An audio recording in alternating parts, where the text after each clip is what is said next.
sadar sama hari-harinya Allah, supaya nggak ngelupain hari-harinya Allah. Ulama tafsir menjelaskan hari-harinya Allah itu adalah masa-masa di mana Allah Subhanahu wa taala menunjukkan kekuasaannya, kebesarannya. Ada yang menafsirkan nikmat-nikmatnya, ada yang menafsirkan kebesaran Allah, seperti Allah tenggelamkan Fir'aun, ya, Nabi Musa, seperti Allah Subhanahu wa taala hancurkan kaum Tsamud, seperti banjir yang terjadi di masanya Nabi Allah Nuh. Peristiwa-peristiwa besar yang menunjukkan kebesaran Allah Subhanahu wa taala, yang seolah-olah di situ hari itu Allah yang punya. Nggak ada yang punya kekuatan siapa. Allah tunjukkan kekuasaannya. Sehingga hari-hari itu, hari-hari bersejarah tersebut, peristiwa-peristiwa penting itu, menurut sebagian ulama tafsir disebut hari-harinya Allah. Nah, hubungannya bulan Rajab ini juga kita dengar riwayat bahwa bulan Rajab disebut bulannya Allah, Syahrullah.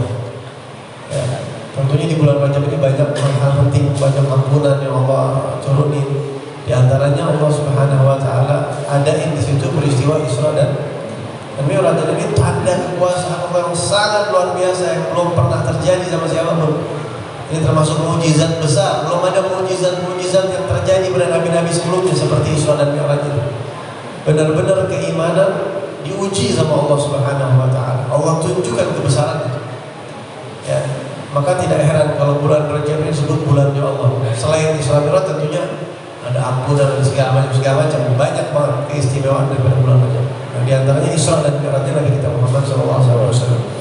Menurut pendapat yang paling masyhur, Isra Mi'raj itu terjadi pada malam 27 Rajab.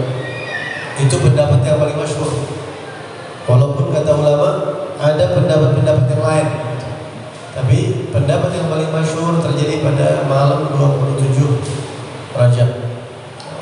Apa saja hikmah yang bisa kita petik dari Isra dan Mi'raj? Banyak banget. Di antaranya yang pertama adalah bahwa kita sebagai seorang mukmin yang percaya dengan Allah, percaya dengan Nabi Muhammad SAW, hidup biar gede hati. Kita hidup di dunia biar gede hati, jangan kecil hati.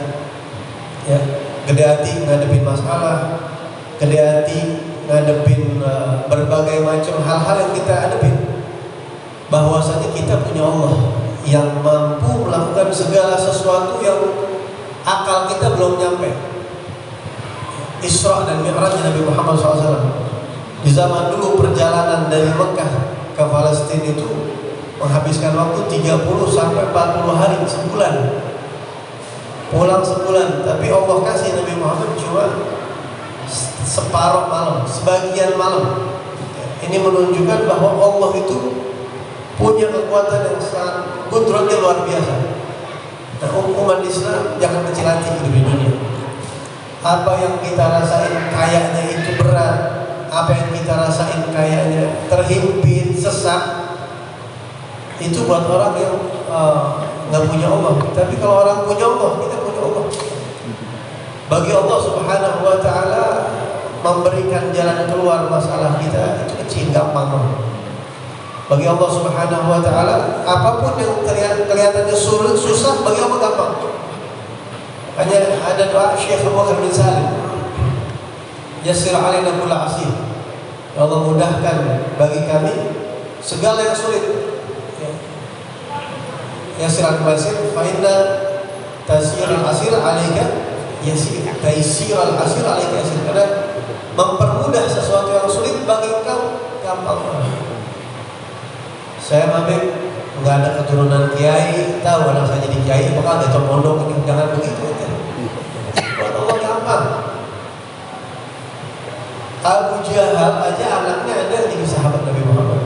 Yukhrijul hayya minal mayyit wa yukhrijul mayyita minal hayy. Allah bisa mengeluarkan yang hidup dari yang mati.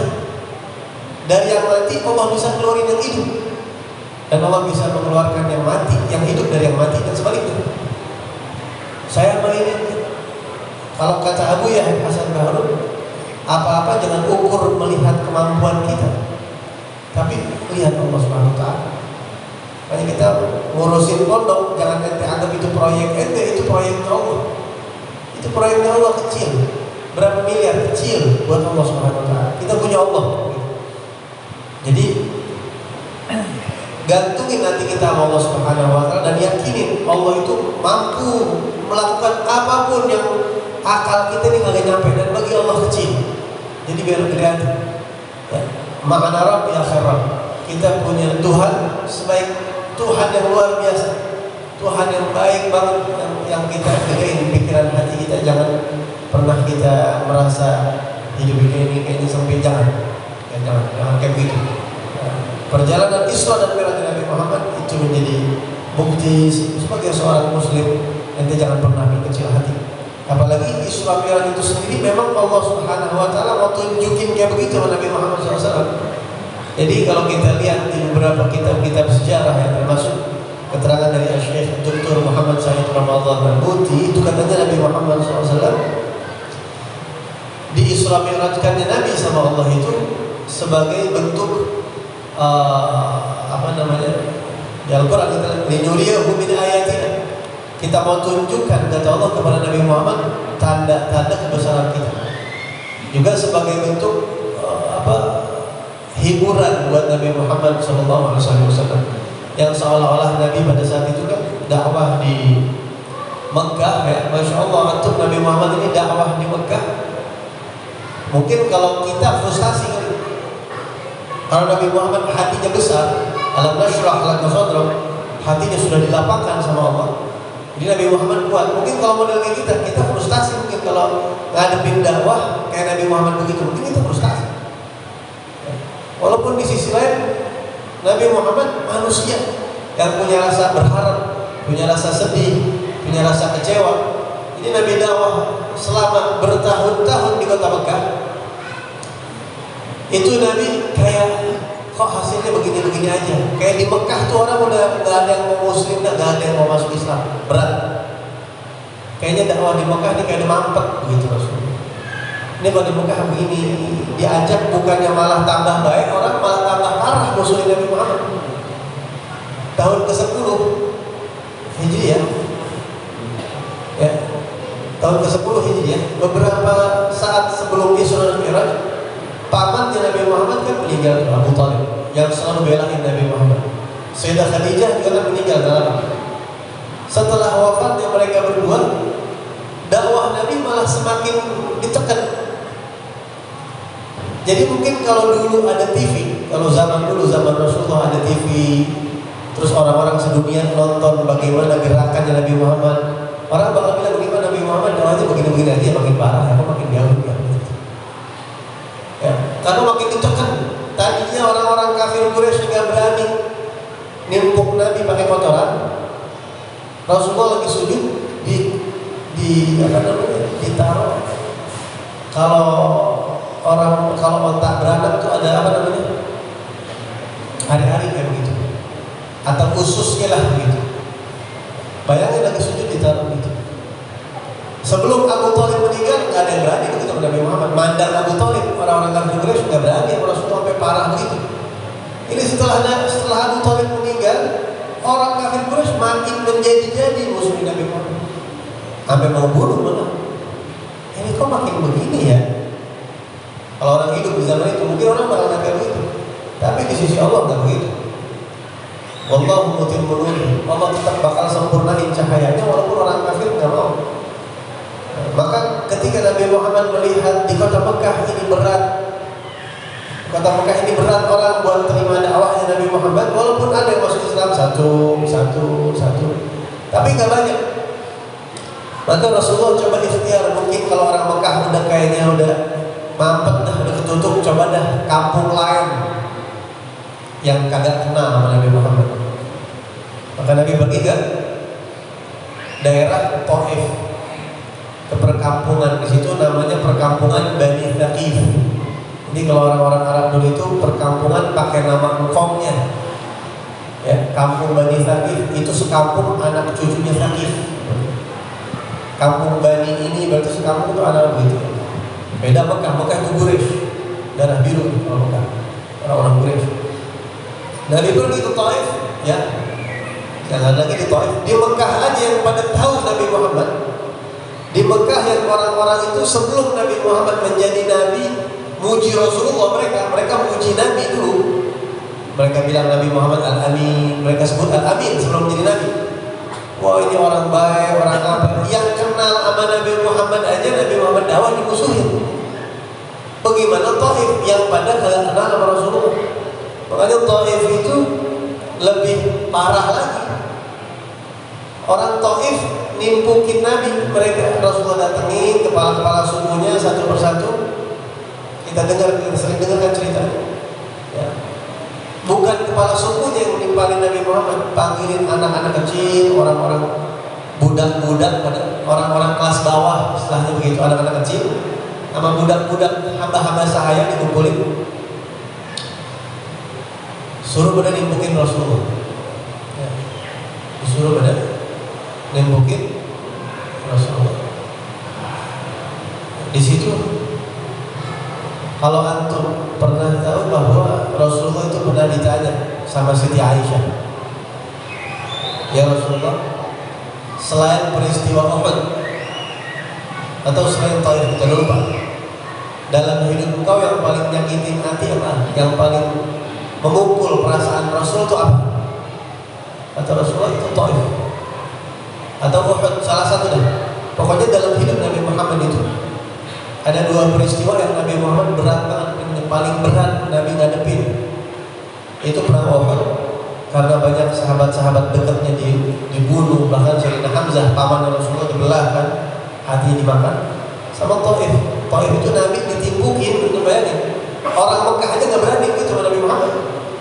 Mereka masih ngehargain dah, walaupun mau membunuh, walaupun lemparin kotoran, nggak berani meroyok begitu. Walaupun akhirnya nanti Rasulullah mau dikepung ya begitu, sama Abu Jahal ngumpulin anak-anak muda waktu Rasulullah pas mau hijrah.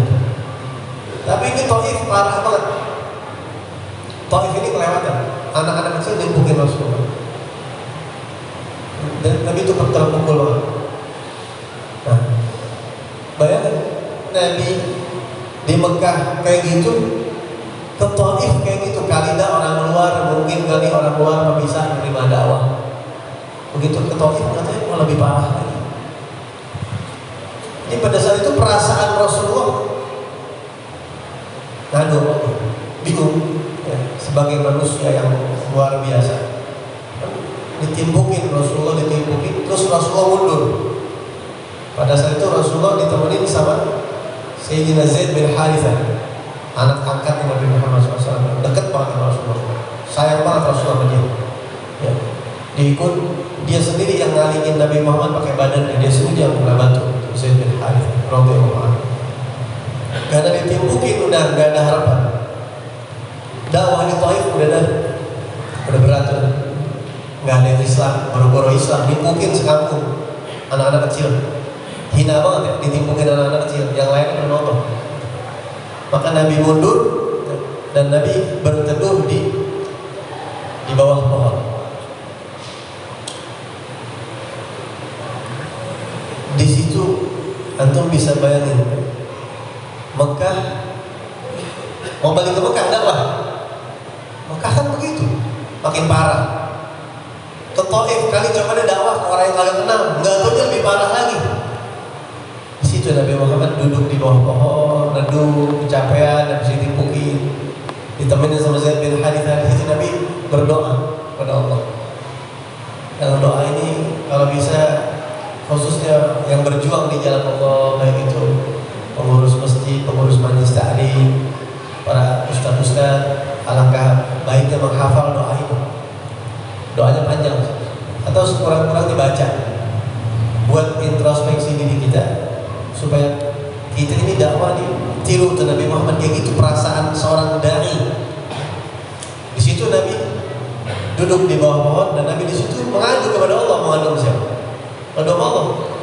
Dalam posisi bingung, Nabi Muhammad ini saya mau kemana? Balik lagi ke Mekah? Begitu kan orang Mekah. Ketok, coba orang luar, begitu.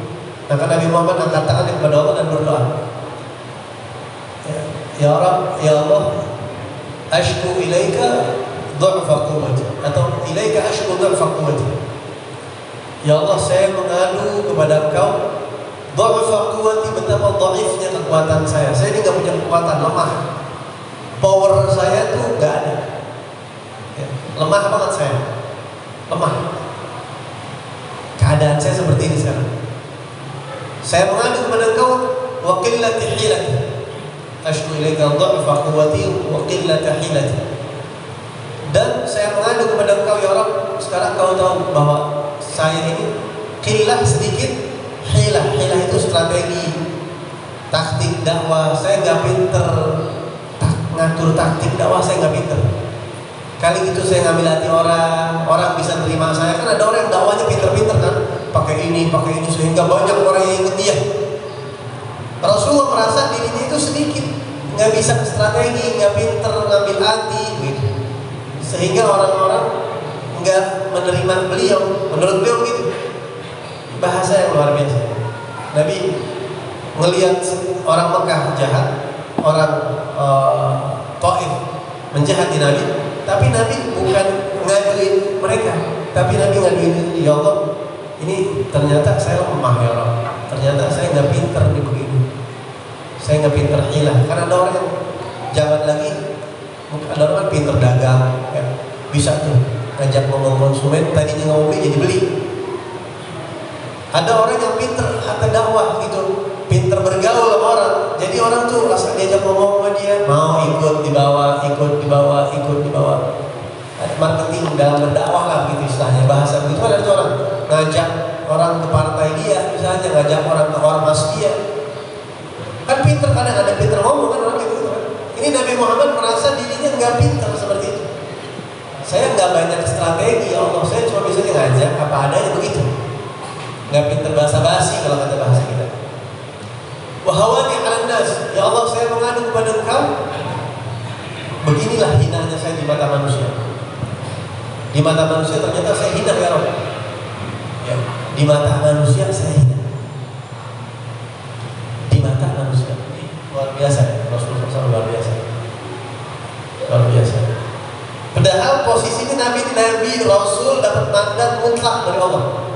Wa anzir ashiratakal aqrabin litunzira ummal qura wa man haulaha. Dapat mandat, dapat izin dari Allah untuk dakwah. Tapi Nabi merasa, Allah saya hina di mata manusia, saya nggak pinter ambil hati orang, saya lemah ya Allah. Sedangkan Kau perintahkan saya untuk dakwah. Anta Rabbul Mustada'afin wa anta arhamur rahimin. Dan Engkau adalah Tuhannya orang-orang lemah. Dan Engkau adalah yang paling sayang di antara semua penyayang-penyayang. Kau yang paling sayang.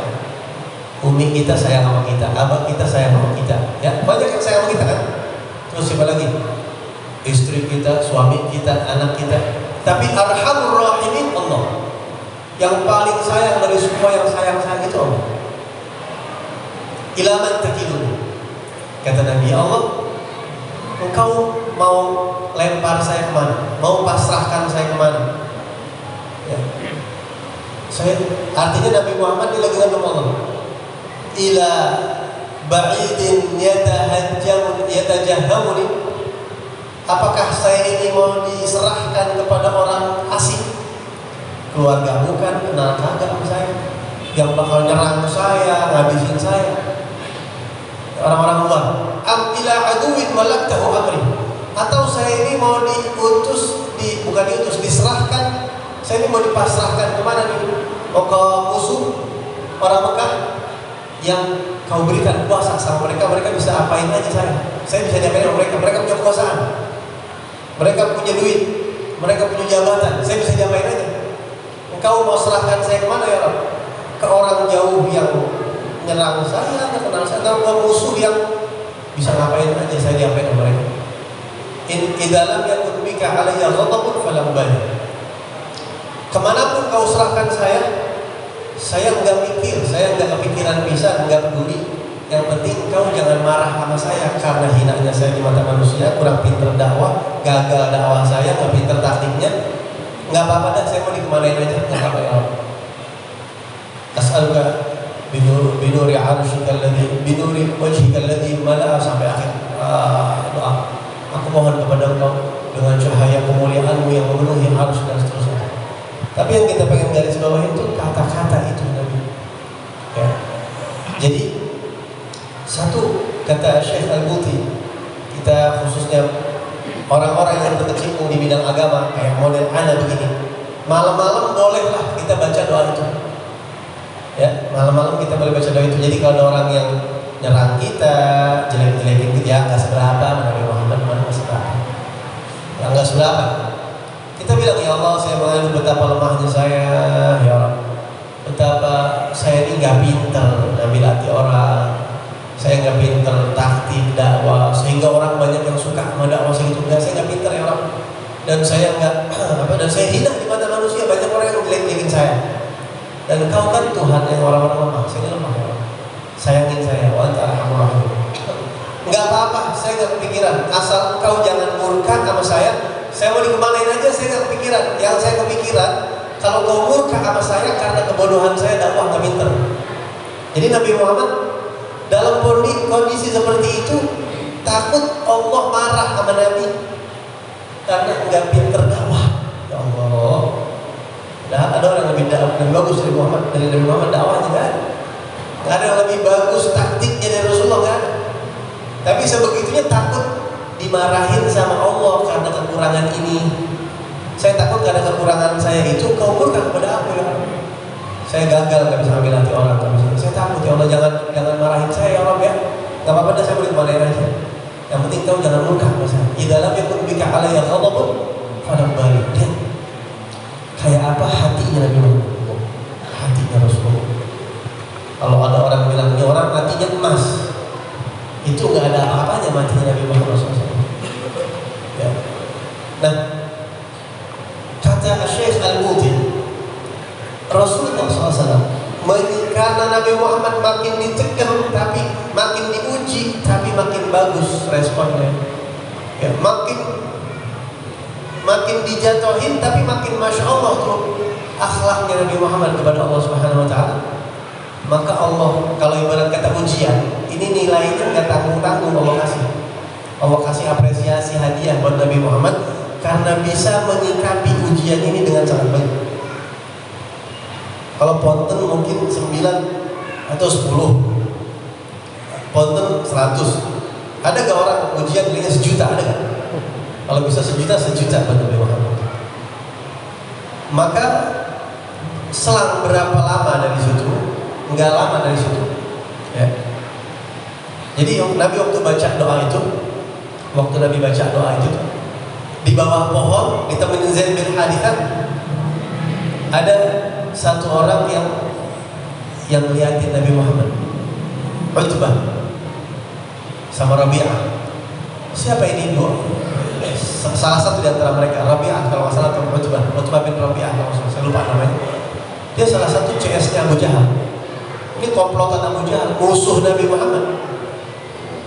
Lagi panen anggur, bukan panen anggur, dia lagi enak pokok di kebun dia punya kebun anggur gede, punya karyawan banyak, lagi nikmatin hasil panen anggurnya dia.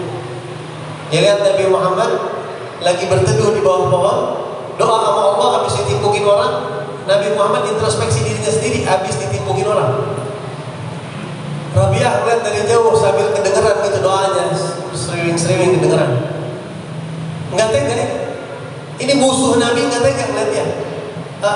Dia ini musuh Nabi enggak tega ngeliat Rasulullah SAW. Kesian. Antum bayangin, mungkin pada saat itu orang kesian sama Nabi Muhammad. Wah, si Rabi'ah ini atau si Utbah ini lagi enak, lagi makan, punya duit banyak, lagi punya karyawan banyak, ya. Tapi kalau sekarang kita nggak kepikiran enak banget itu si Rabi'ah itu, nggak kepikiran. Sekarang pun mungkin kita melihat pemandangan itu, kesian ya Ustadz Anu, kesian ya Habib Anu, diginiin. Enak banget si Anu, lagi banyak duit, apalagi pas corona duitnya makin banyak, apalagi dia usahanya makin maju misalnya, lagi banyak duit, lagi wah punya ini punya itu. Itu terjadi dulu sama Nabi Muhammad kayak gitu. Akhirnya dia nggak tega. Cuma ini kafir Quraisy sejahat-jahatnya melihat Nabi Muhammad masih nggak tega. Panggil salah satu anak buahnya, karyawannya, panggil, namanya Adas. Sini nanti. Iya Tuhan, bawain anggur, kita ambilin anggur yang enak, kasih orang yang lagi tidur di bawah pohon. Gak tega mau ngeliatin Adas, kasih kita sini. Padahal musuhan ini musuhan, dibawain. Silahkan Tuhan, ini dari Tuhan saya. Ditaruh begitu. Rasulullah ambil tuh anggur. Nabi mau makan anggur ini baca Bismillah. Bismillahirrahmanirrahim. Ini si Adas ini dengar Rasulullah baca Bismillah. Kata dia, ini kalimat kok kayak nggak asing di kuping saya. Bacaan yang Tuhan baca itu kok kayak nggak asing di kuping saya ya. Kata Nabi langsung tanya, ente dari mana emang aslinya? Saya dari satu kampung Tuhan di Irak sana, namanya Nainawi. Oh, kata Rasulullah itu kampung saudara aneh. Saudara aneh di situ. Siapa? Yunus bin Matta. Nabi Allah Yunus bin Matta itu saudara aneh. Kita sama-sama Nabi, maksudnya begitu kan? Al-Anbiya ikhwah. Para Nabi itu satu sama lain saudara. Kaget nih ada sih. Ya. Kamu seorang Nabi? Iya. Terus Nabi bacain ayat Quran. Terus akhirnya ada sini tertarik sama Rasulullah. Udah ngeliat Nabi aja enak, makan baca Bismillah enak banget. Udah gitu ternyata dibuka identitasnya. Saya seorang Nabi. Saya mau ikut kamu. Antas ini tiba-tiba masuk Islam, dituntut oleh Nabi, baca syahadat, habis itu cium tangan sama kakinya Rasulullah SAW. Dari jauh berusaha nanti, Antas balik lo, gue cuma nyuruh nganterin lo anggur lo, jadi ikut-ikutan dia. Lo makin lo.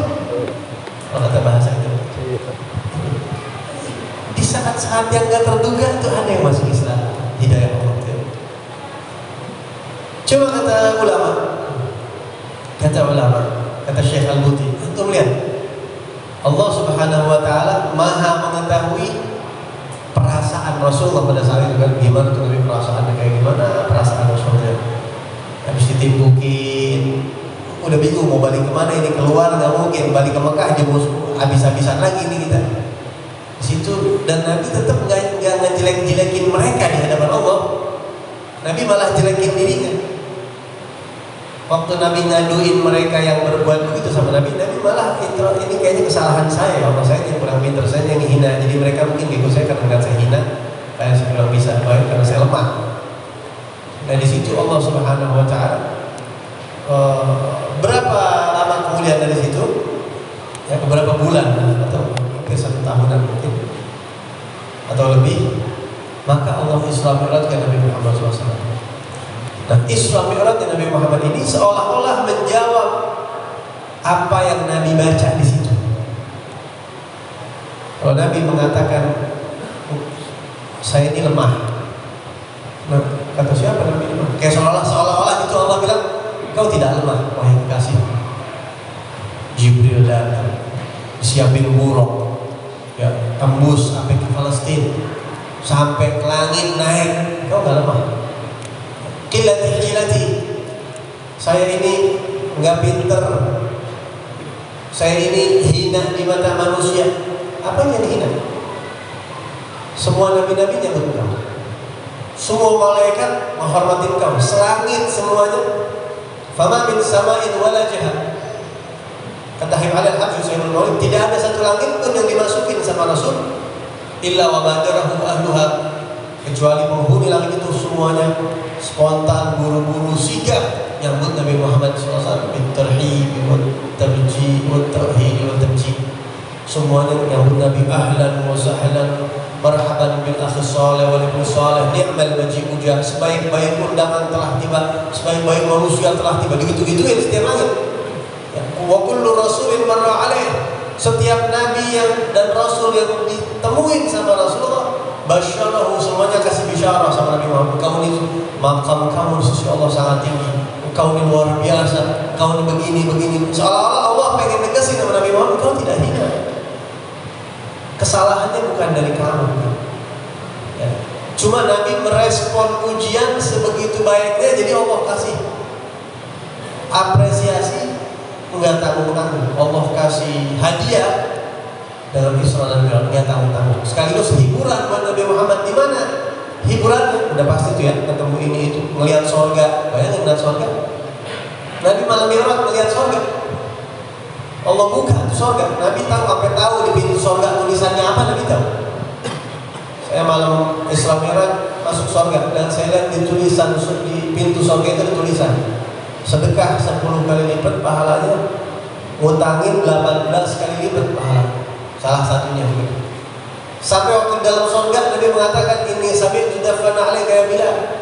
Setelah turun di Isra Mi'raj, Nabi mengatakan, waktu di surga dia ada tadi malam, waktu di surga malam Isra Mi'raj, wahai Bilal, Anda mau dengar suara sendal ente? Di surga dengar suara sendal Sayyidina Bilal bin Rabah. Masuk surga, ketemu Nabi ini, ketemu Nabi itu, semuanya dibuka sama Allah yang kita ini tahu cuma setetes mungkin. Yang ngalami Nabi itu, yang Nabi alami cuma Nabi yang benar-benar tahu. Sampai Nabi Muhammad berjumpa sama Allah Subhanahu wa Ta'ala. Dan itu adalah kenikmatan yang gak ada tara bandingnya.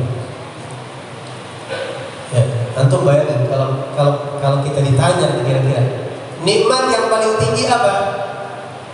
Ya, kalau sekarang itu bisa jawab semua, kalau lagi ngaji gitu kan bisa. Apa nikmat yang paling besar, yang paling tinggi apa? Mungkin kalau kita tanya orang awam yang kagak ngaji atau umat Islam secara umum, menurut kita nikmat yang paling besar apa?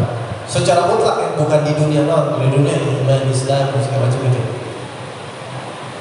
Nikmat yang paling besar, ru'yatullah, memandang Tuhan kita yang selama ribuan tahun ngurusin kita dari kita masih dalam arwah sampai di perut ibu kita, sampai kita lahir, ngajarin kita, bikin kita bisa ngomong, bisa mikir, ngasih ini, ngasih itu, amal soleh, taufik hidayah, sampai di barzakh kita dikasih nikmat sama Allah, ribuan tahun ngurusin kita, yang kita cuma bisa sebut namanya doang. Tahu-tahu di situ kita ditunjukkan zatnya, ini aku Tuhan kamu di surga nanti. Itu nikmat yang laisa fawqaha nikmat, laisa ba'daha nikmat. Enggak ada nikmat di atas itu, enggak ada. Sampai banyak orang yang sampai bertahun-tahun diam terpana melihat Allah. Saking indahnya nikmatnya, enggak ada kenikmatan di situ.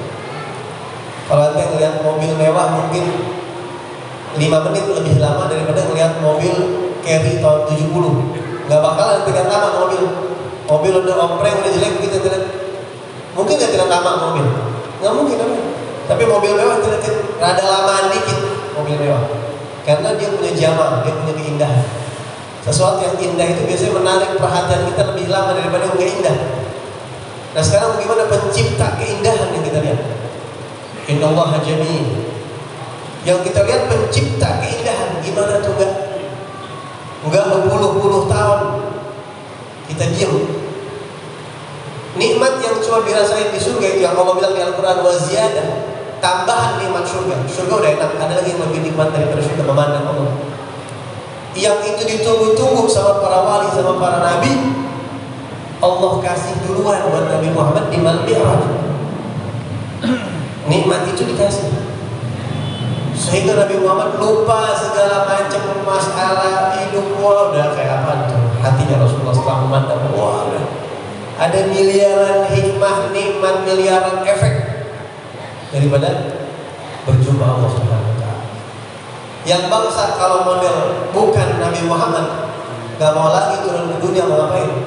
Udah masuk ke surga, udah ngelihat surga, sudah berjumpa dengan Allah, mau turun lagi ke Mekah, nemuin Abu Jahal, Abu Lahab lagi bakal dimusuhin begitu.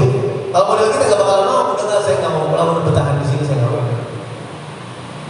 Tapi Rasulullah SAW siap ngadepin masalah-masalah yang berat-berat lagi itu. Kenapa Nabi begitu? Sayang sama kita, mau nuntasin tugas yang Allah kasih buat bawa kita ini ke surga, buat sampai kita bisa rasain sekarang. Untuk Nabi Muhammad turun dari Isra dan Mi'raj supaya kita bisa ngaji kayak gini, supaya kita bisa kayak begini sekarang, bisa jadi orang Islam, nyembah Allah, kenal akhirat, tahu surga. Kalau Nabi waktu itu nggak mau turun, udah yang penting mikirin dirinya Rasulullah. Kita masih menyembah pohon kan? Ya, mungkin kita nggak tahu ibadahnya kayak gimana, kita nggak tahu. Nggak kenal Allah, nggak kenal Islam.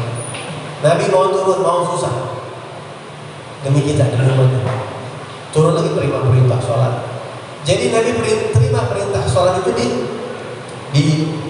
di saat Isra dan Mi'raj, di saat berjumpa dengan Allah Subhanahu Wa Taala. Nanti kita bahas bahwasanya Allah itu bukan di atas. Nanti kita bahas. Isra Mi'raj kan langit. Nanti kita bahas itu ada pembahasan itu. Tapi kalau tahapan lain mungkin pertemuan yang mendatang. Nah dari apa namanya, dari Isra dan Mi'raj ini Nabi kemudian membawa perintah sholat 5 waktu.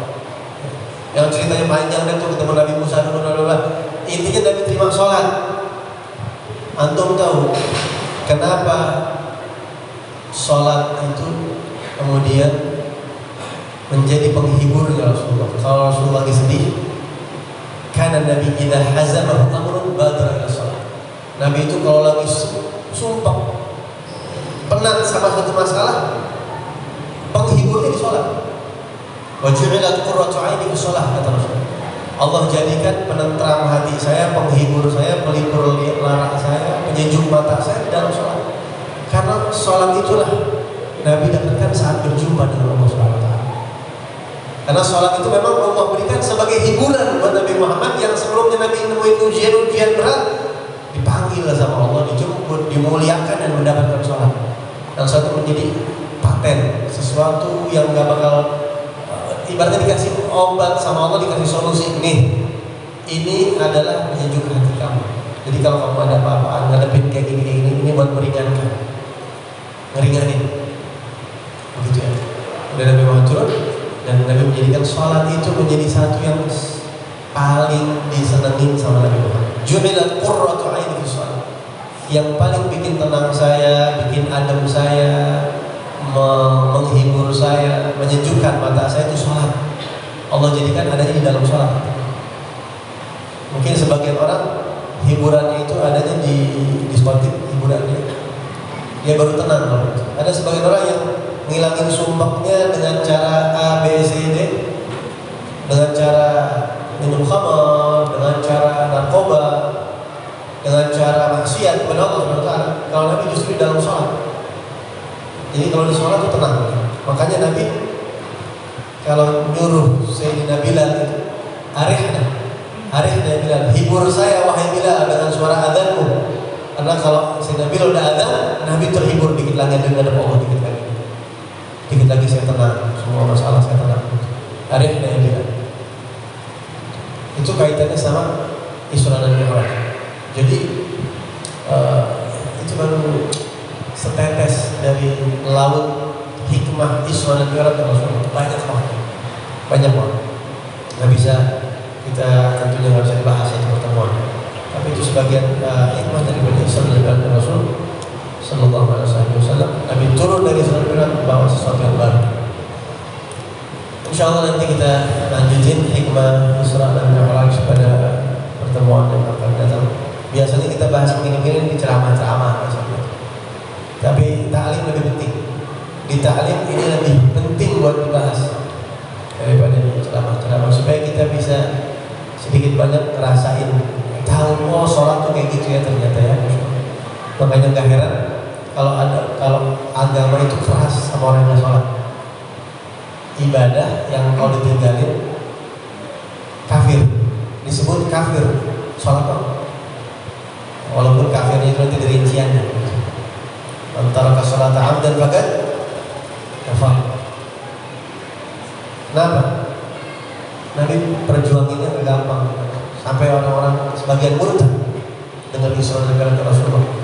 Kalau nggak percaya sama Isra dan Mi'raj Nabi, berarti nggak percaya sama sholat. Gimana ya percaya sama sholat? Tanya sama orang-orang yang nggak yakin sama Isra dan Mi'raj Rasulullah. Nanti mau sholat ya? Gimana saya mau sholat? Isra dan Mi'raj saya nggak yakin mau sholat. Sholat itu adanya di malam Isra dan Mi'raj. Dan banyak lagi hikmah. Insya Allah nanti kapan-kapan kita bahas. Ya. Mungkin sampai sini kita tutup, kita baca suratul Fatihah, kita minta kepada Allah mudah-mudahan Allah mudahkan segala urusan kita, gampangkan semua